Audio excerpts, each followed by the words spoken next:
things on the home front? Don't hear any shooting. We managed to keep the peace since you left. Have a good day? Terrific.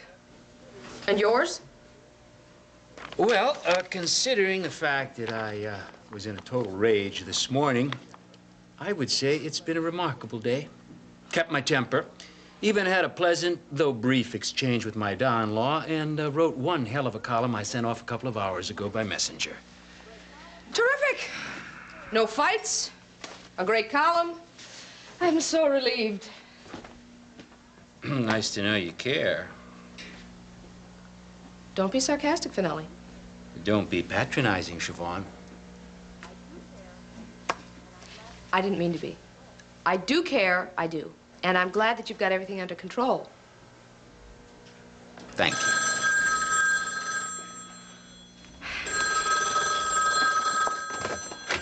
Hello? Yeah, he is. Just a minute. May I ask who's calling, please? Jim McGill? Oh, my editor. Hi, Jim.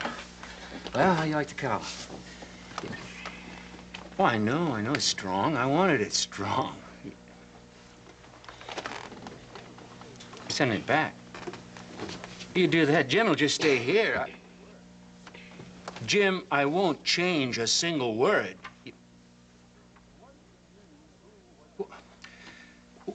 What do you mean, who was I mad at? I am mad at the guy I wrote the column about, you dummy. All right, you send it back. I'm not gonna change one damn word. You got that? Fine. Does that happen very often? No, it doesn't happen very often.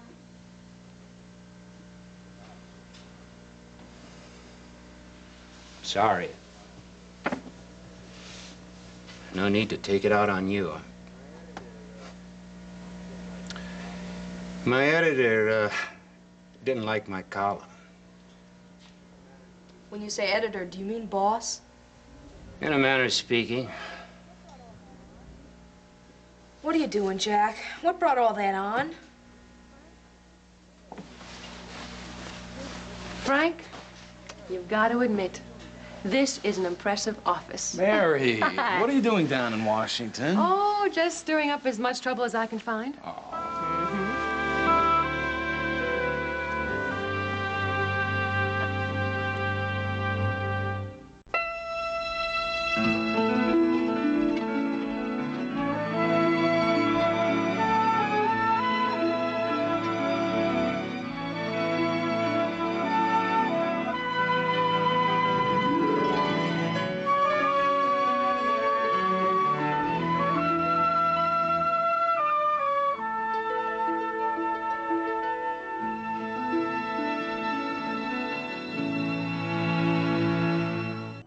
Why aren't you in New York? Oh, don't tell me. You've become a Washington correspondent. Ah, sort of. And it's really terrific. Thatcher and I, oh, my boss, Thatcher Ross at Channel One News. Mary, I am aware of that. Oh, Okay. I'm sorry. I'm so excited. Okay. We have set up a series of interviews with people in Washington whose decisions have a real impact on urban affairs and the future of New York City in particular. I'll be handling the on-camera interviews. Well, that's great. Sounds like pretty heavy stuff, though. It is. See, it's specials. These are specials. Not a part of the regular news broadcasts. And a real chance to go after some of these people in depth. You want to know the most frustrating part of regular television news? What? It's trying to reduce a complicated and important issue to the 45 seconds you're allowed. Yeah, I understand that. Well, it sounds like it'll be good for you, though. And good for New York. It sure is. On the other hand, I don't know how good it's going to be for the Finelli household. Oh? Ah, but that's personal, not politics. Well, I never figured you and Jack would be fighting over politics. Who said we were fighting? It's just a guess. We have our better moments. Unfortunately, though, last night wasn't one of them. Jack was worried about our flying down here in the storm. I said I'd call. I forgot. So, of course, he called me and found me in the bar with Thatcher. He wasn't too very pleased about that. Well, you were brought up in a bar, right? We only went in to get something to eat. It was late. It was the only place that was serving, and the flight was scary, and I really was shaken up by it. Well, did you explain that to Jack? Yeah, and he accepted it, grudgingly. Yeah. Then this morning he tried phoning me in my room. I think it was to apologize. Thatcher answered. There wasn't anything Look, Mary. You have to explain that. How did Jack take it? badly. You know, I know I'll be able to make him understand when I get home. Unfortunately, though, I know he's still furious. Been my editor for 9 years. He knows me, he knows how I write. He knows damn well he better not mess around with my column. What's the column about? There's this guy I've been wanting to go after for a long time. I finally found an item that gave me a handle. Here. Look for yourself.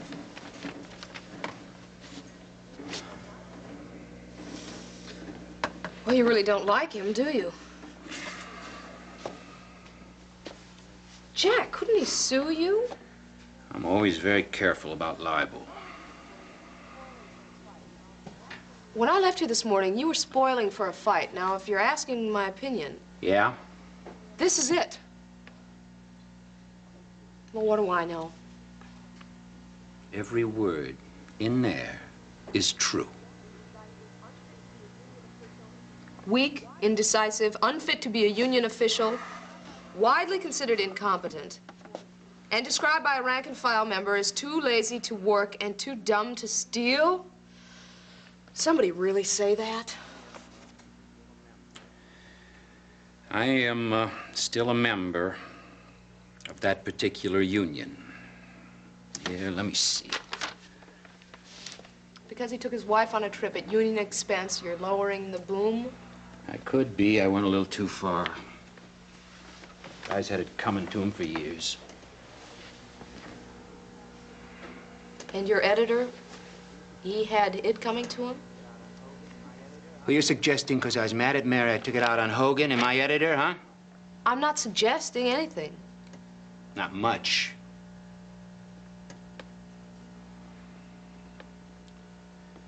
That would be highly unprofessional behavior on my part, wouldn't it? I guess. Yeah, well, maybe this can be toned down a little. Not much, but some. What about your editor? He knows me well enough to understand. Well enough to understand that you were mad at Mary and yelling at him instead? That's enough, Siobhan. Anything more would be too much. Okay, Jack. Sure.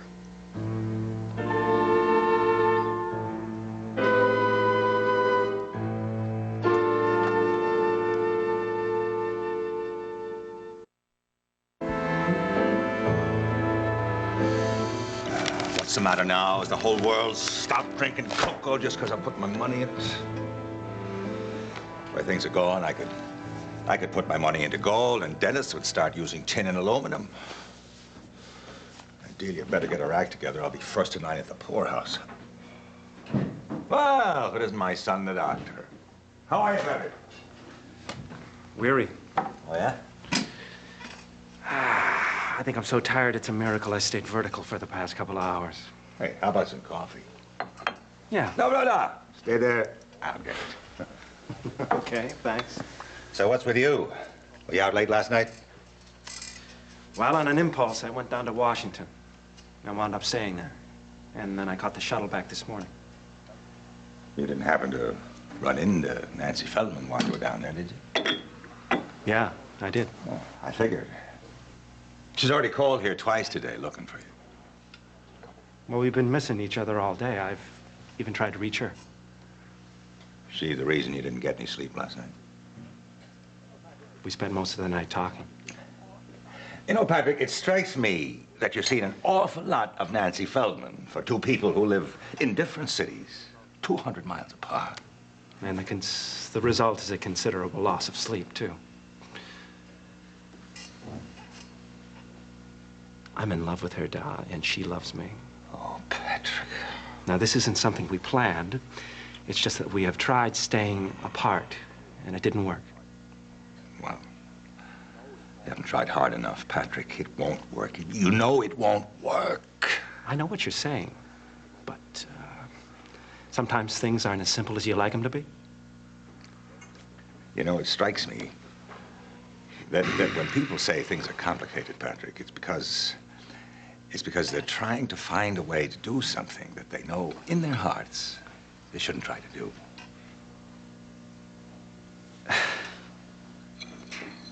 That isn't fair because I know in my heart that I want to see Nancy every chance I get. I know you do. No, I'm not sure that you do. Patrick, don't you think I know what it's like to be in love? It's because I do that I am so concerned. The love that you and Nancy feel isn't that you're going to stand there. The more you see each other, the stronger it's going to get. Yeah, but we are past the point of not seeing one another. Well, if that's true, Patrick, Da. have you thought of the consequences? You are letting both of yourselves in for a whole lot of heartache. But we've thought about it. Patrick, it's not a relationship that can end in marriage. And you're both decent kids. That's the direction you're going to want to take it. That's logical.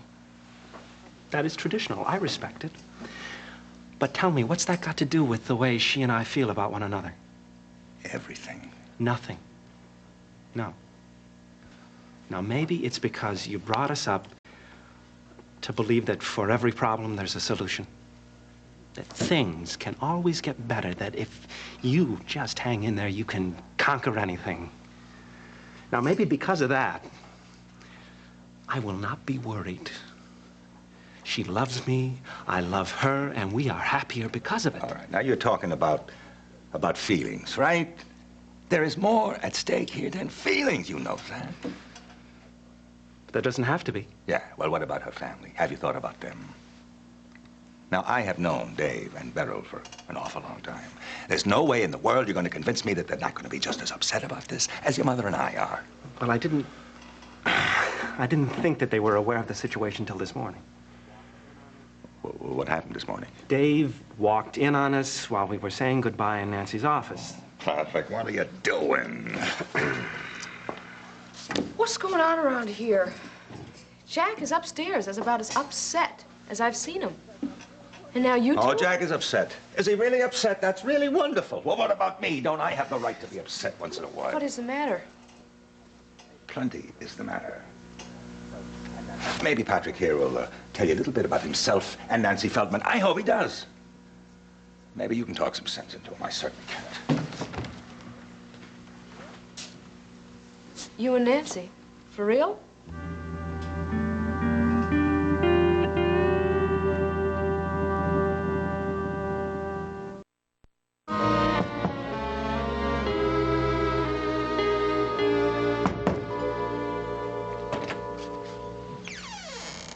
You look terrible.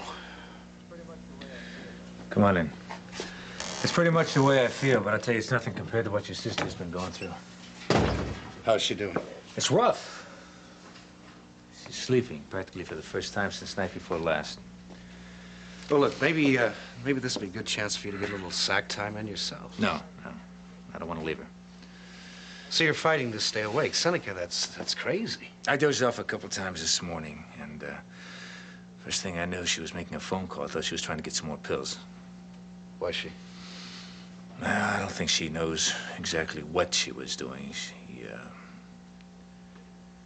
was calling Frank. I told him I had everything under control. Well, I'm sure it was just part of the withdrawal. Look, Seneca, I'm sure you You consider it uncharacteristic of me to suggest anything that wasn't totally self-serving, but look, if you want to get some sleep, I'm happy to hang in here a while. I'll manage, thanks. There is something you can do for me. Sure. I want to find out who was providing Jill with those pills. Well, that's one of the things I wanted to talk to you about, but I was going to wait until you were back in your office. No. No, I want you to get started on it now. All right, with pleasure. Now, how far have you been able to take it? I haven't had a chance. Obviously, it was someone in the hospital. Yeah. Probably someone in neurology.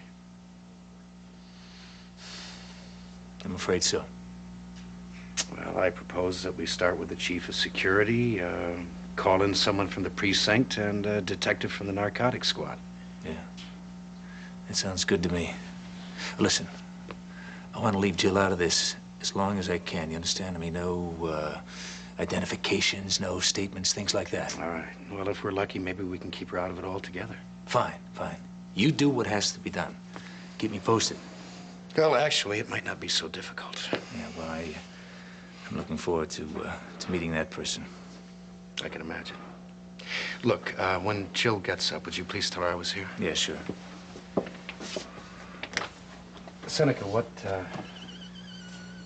you're doing about the cold turkey is probably the best thing, considering the possible liver damage. Yeah, well, that's the way I see it. Hang in there. You'll get through it. But we don't have a hell of a lot of choice, do we?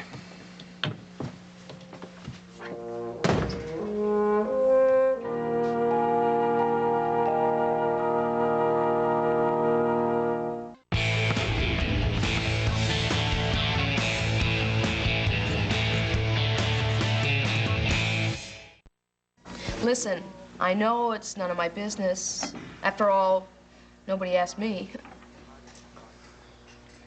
Just took it harder than I thought he would. Well, I can offer you a shoulder. I really like Nancy. But you are letting yourself in for things with a family. What, you're telling me? I'm just gonna focus on the fact that I love her and she loves me. Oh, that's not all bad. Look, Patrick, I'm sorry. I shouldn't have walked out like that. No, forget it. It's not like me to do a thing like that. It's just that I have things on my mind, some business things. I just flew off the handle. Well, what you were saying made a lot of sense. I know you're concerned. I've just got to find my own answers about Nancy. I know you do. And I got the greatest confidence in the world in you. In both of you. Gosh, all this harmony and light seems too good to last. Trying to go stir crazy up there. I thought I'd come down and see how the rest of the world's getting along. Pat, Johnny, Miss, I've got all the answers. You know, things were going along just great in here until you walked in the door, Finelli. But now the situation is deteriorating. Well, let's just say you haven't improved matters any. Daddy? Well, where does he come off with that crack, the Miss You-Know-It-All thing? I didn't mind. Well, I minded. You know, Filelli, you should save your sarcasm where Siobhan is concerned. I mean, maybe some of the rest of us deserve it, but she doesn't. She happens to be about the best friend you've got in this house. Oh, now, wait a second, Tom. That's all right, Pat. I never take what he says too seriously anyway. Oh, yeah? Well, maybe you should start taking it seriously. Look, Johnny, you got 5 kids. You can lecture anytime you want. You don't need me. So lay off. What? Me? Lecture? Jack, you are the one who walked through this door with all the wisecracks. I never know who you're going to take off on next. Oh, it must be nice to be so wise. Look down on your subjects and pass judgments. You know, I got one thing to say to you, Finelli. Just one. Daddy, please, don't say it. Oh, don't shut him up. I can hardly wait for whatever pearl it is he's about to drop. Oh, now, Jack, you're not helping. Oh, boy, say that again. Well, I just want to know what His Majesty has on his mind. I was just going to say, Finelli, that when you're in a bad temper, you're inclined to take it out on other people. Oh, unlike yourself. who remains calm and even-tempered no matter what setbacks the world may send his way. What the hell are you talking about, Johnny? You're the one spoiling for a fight. You're trying to take it out on me. You see? You're always trying to put the blame on somebody else. At first it's Siobhan, and then it's me. You know, if I were you, I would march yourself upstairs and not come down again till you're ready to act in a civilized manner. Daddy. I'm not one of your kids, Johnny. You don't send me out of the room. Yeah, well, I'm not somebody you can take your bad temper out on. Yeah, well, I'm not going to trouble you that way anymore, all right? But before I leave, I would like to thank you for the warm and loving spirit in which you welcome me and my family into this house. Jack, now you know Da didn't mean it that way. Yeah, but I did, Pat. It's perfectly clear to me the thing to do right now is go upstairs, pack my things, collect Ryan, and move the whole family back to Weehawken Street and spare you my bad temper. And you know something? That's just the kind of dumb stunt you're capable of doing. Right again, Dada. Right again. Oh, Jack, Let him please. go. He's a grown man. Let him do what he wants. Daddy, for heaven's sake, I told you that he was in a bad mood. Siobhan, from a medical viewpoint, I don't think he's well enough to go over to the 4th floor walk-up alone. Yeah, it's about the last thing Mary needs. Daddy, wouldn't you... Mother told me to stay out of this. Which you probably should. Pat, somebody's got to reason with him. Light a candle for me, would you?